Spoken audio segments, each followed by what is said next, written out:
Hello বন্ধুরা, সবাই কেমন আছেন? আজকে আমরা যাব কানসার্ট বাজারে। তো আমার হোটেলের পরিবেশটা দেখেন কত সুন্দর। তো আমরা যাচ্ছি, আমাদের হোটেল থেকে প্রায় 15 থেকে 20 মিনিট সময় লাগে কানসার্ট বাজারে। এই যে চলে আসছি আমরা কানসার্ট বাজারে। দেখুন সারি সারি আম কানসার্ট বাজারে ঢুকতেছে।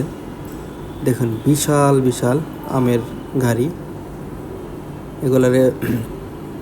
তো এখন থেকে কানসার্ট বাজার নিয়ে যাবে। আসলে কানসার্ট বাজার হলো এশিয়া মহাদেশের মধ্যে সবচেয়ে বৃহত্তম একটি বাজার, কানসার্ট বাজার। এখানে তো আমরা চলে আসলাম আমের রাজ্যে। এই জায়গাটার নাম হলো, তো আমরা এখন আম দেখবো, কিনবো, দেখা যাক কি। আমরা চলে আসলাম আমের দেশে, চাঁপাইনবাবগঞ্জ। দেখেন কতগুলো আম, বিশাল বিশাল আম। ফজলি আম, ফজলি বোম্বাই।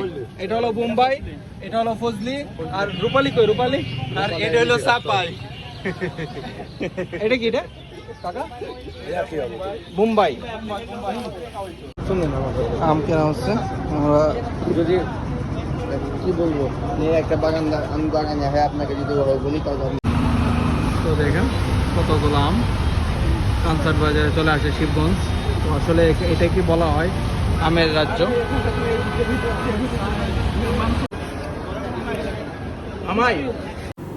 তো আমাদের আম কেনাকাটা শেষ। তো আমরা এখন আবার হোটেলে ফিরে যাচ্ছি। দেখুন কত আম মানুষ নিয়ে দাঁড়ায় আছে। তো বাজারের দিকে যাচ্ছে সবাই। আসলে খুব ভালো লাগলো, এই প্রথম আমি কানসার্ট বাজারে আসলাম, খুব ভালো লাগলো, ভালো একটা অনুভূতি হলো।